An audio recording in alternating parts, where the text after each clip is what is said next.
Hey, it's Ben with SuperPumped Podcasts. And if you have ever failed in something in your life, this is a podcast and a series for you. Today, I want to share the second in a 4-part series of fall fails. This one takes me all the way halfway around the globe to South Africa. Welcome to the SuperPumped Life podcast, where my mission is to engage, excite, and ignite your super pumped life. I'm your host, Ben Walters, an entrepreneur, pastor, consultant, and life coach. On this podcast, I will not only challenge you to dream big, I will help you take actionable, concrete steps to get from where you're at to where you want to go and start living your super pumped life.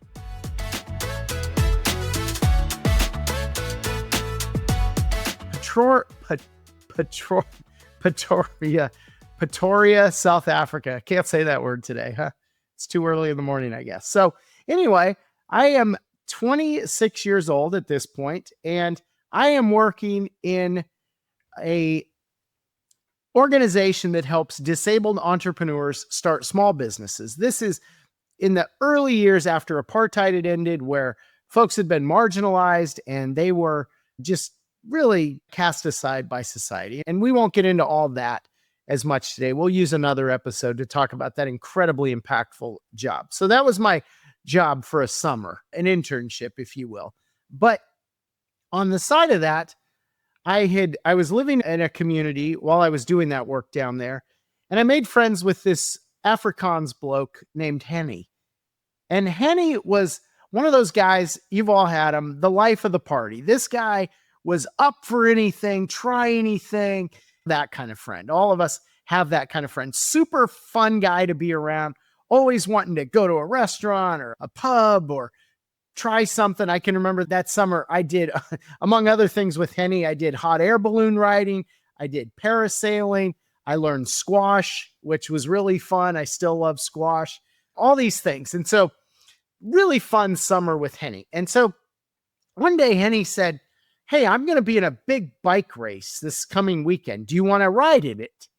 And I was like, "Henny, I haven't rode a bike, I don't know, maybe since junior high or high school. I think the last time I really rode a bike regularly was my freshman year of high school, getting back and forth to school and to practice and that kind of thing. But once you get a car, it's not cool to ride a bike." You know, this is almost 10 years later because I was 26 and last rode the bike, I guess, 15.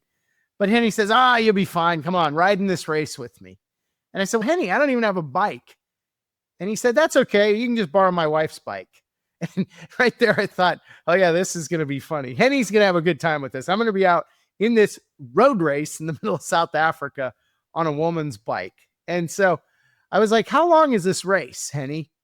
And my memory is it was an 80K race, which is like 50 some miles. Okay. And it was on a Saturday. And I was like, "I guess let's do it, Henny. It's been fun doing all the other things we did, hot air balloon rides and all that." So I said, "Sure, let's do this." And Henny was so excited. He's like, "Oh, you're going to have the best time. This is going to be so fun, blah, blah, blah."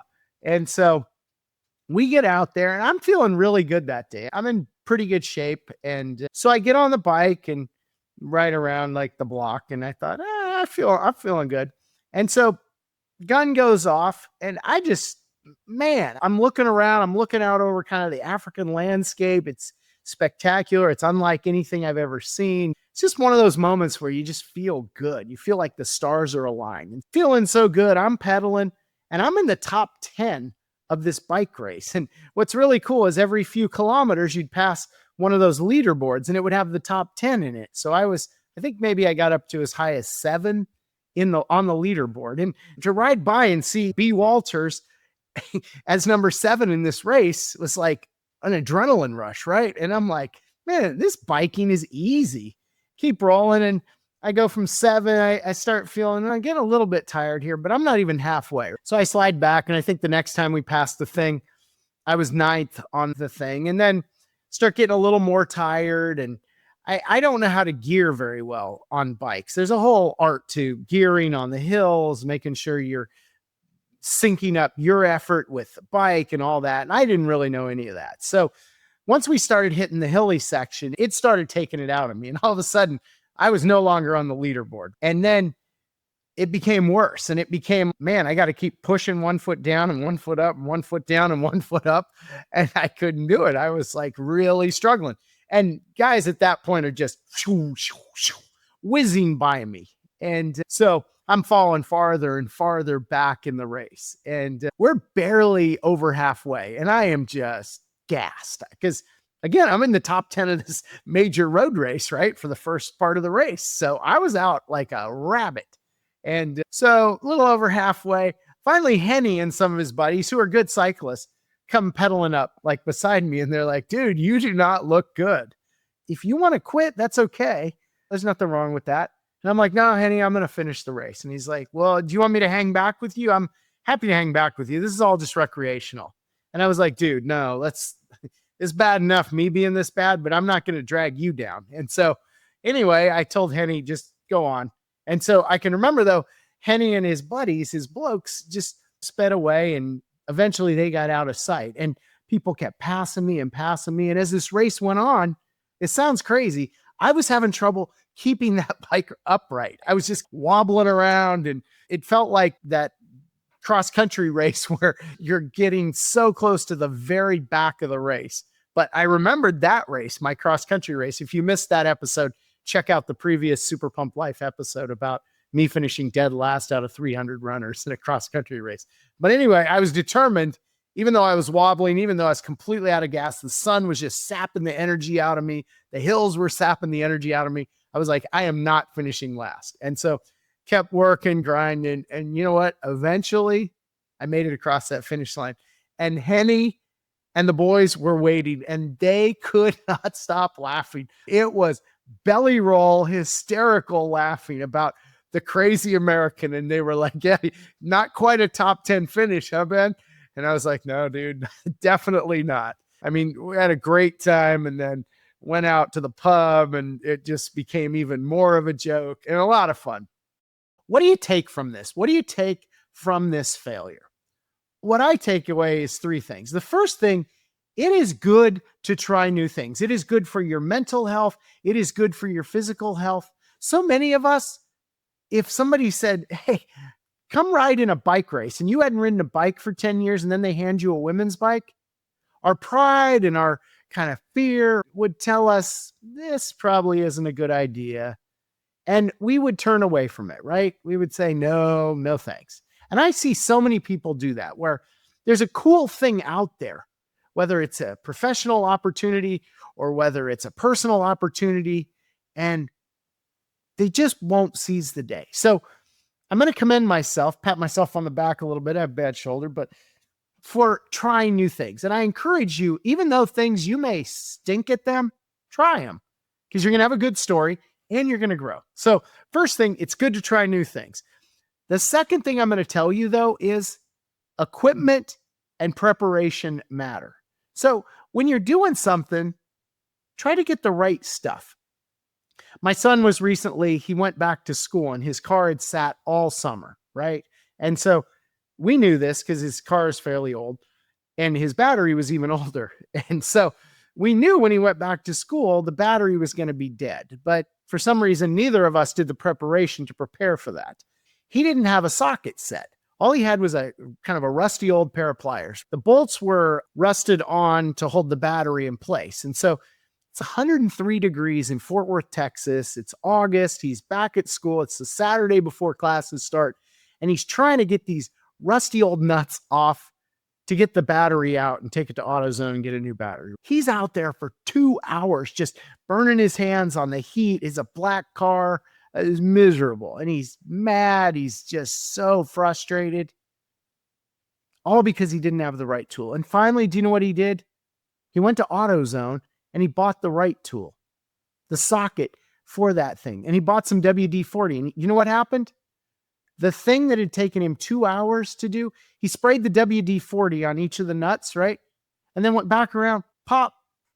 In less than a minute, he had that battery out of the car. He had spent 2 hours out there just sweating his backside off to try and get it because he didn't have the right tools.